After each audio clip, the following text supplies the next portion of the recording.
व्यास कपूर जी, पंचकुला, हरियाणा से।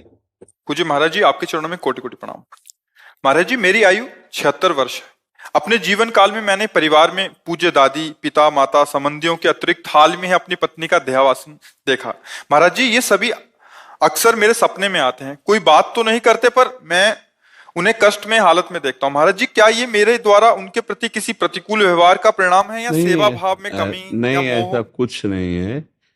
ये स्वप्न तीन प्रकार के होते हैं। एक होता है जिनसे हमारा मानसिक संबंध रहा है, बिना किसी कारण के कल्पनात्मक उनके दृश्य उपस्थित करना। एक होता है जिनका कोई अस्तित्व नहीं है, ऐसा स्वप्न आना। और एक होता है भागवतिक, किसी महापुरुष का आगमन होना। ये सत्य के अंतर्गत आता है। वो आपको निर्देशन या आपको दुलार या आज्ञा, जो भी आज्ञा, वो सत्य होता है। अब ये मन बहुत से संस्कारों से, संबंधियों से जुड़ा है। तो आप देखो, कोई इतना ही स्वप्न थोड़ी आता है, कितने स्वप्न आते हैं जिनका कोई मतलब नहीं है।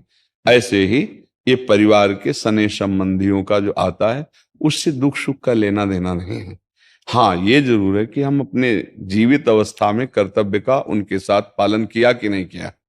अगर किया तो धन्य है, अगर नहीं किया तो अब कर लेना चाहिए। उनके प्रति नाम जप करना, उनके प्रति दान पुण्य करके उनको प्रदान करना। जैसे पिता है या पितामह है, ये हम यहां से जो भी दान पुण्य करेंगे, जो भी अनुष्ठान कराएंगे, वो ट्रांसफर हो जाएगा, उनको पहुंच जाएगा। ऐसा विधान है। इसीलिए परिवार में चाहा जाता है कि कोई हमारे हो जो कम से कम हमें दान कर सके, पानी दान कर सके, अन्न दान कर सके, या कुछ ऐसा। जैसे ना पिंड दान कहा जाता है कि भाई पिंड दान करने वाला तो कोई हो। तो आप अपने पूर्वजों के लिए जो किए हैं वो आपको पता है, व्यवहार कैसा किया है। अभी जो आप किए हैं वो पता है। अगर करने की कोई आकांक्षा, ऐसा लग रहा है कि हमारे पूर्वज विपत्ति या दुख में है क्या, तो उनके लिए कर लेना चाहिए। श्रीमद् भागवत का संस्कृत से अनुष्ठान कराना, गौ ब्राह्मण संतों की भोजन आदि करा करके वो सब दान उनको कर देना, मंत्रों का जप करना या नाम का जप करके कीर्तन करा के उनको प्रदान कर देना। इससे उनका मंगल, जहां भी होंगे, जिस योनि में जहां भी, उनका उत्थान होने लगेगा, उनकी उन्नति होने लगेगी। ऐसा। और खास भगवान या भगवान के भक्तों के सिवा स्वप्न में जो कुछ, सब मिथ्या ही होता है। जैसे आप स्वप्न में देखते हैं मैं ये कर रहा हूं, मैं ये कर रहा हूं, तो कुछ होता है क्या? कुछ नहीं होता। अब लोग उसी में फंसा देते कि इस स्वप्न का क्या मतलब हो सकता। कुछ नहीं हो सकता, स्वप्न है। राजा जनक जी एक बार सैया में पड़े सोए और स्वप्न देखला कि हमारा सारा राज्य छिन गया और मैं एक भिखारी बन गया और बहुत भूख लगी है। अब मांगे तो थोड़े से चावल और दाल मिला, तो मटकी में, मिट्टी के पात्र में उन्होंने लकड़ी बीन करके खिचड़ी पकाई। और वो पक्के तैयार होने वाली थी, दो सांड आए लड़ते हुए, ऐसे लड़े कि पूरा बिखर गए।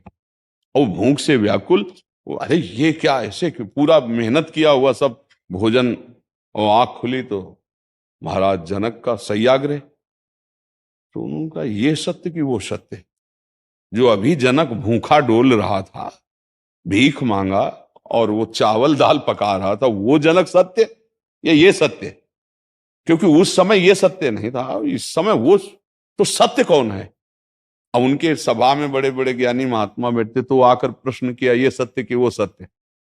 अब कुछ उसकी व्याख्या हो तो समझ में आवे, ये सत्य कि वो सत्य। अब कोई उत्तर ही ना देवे।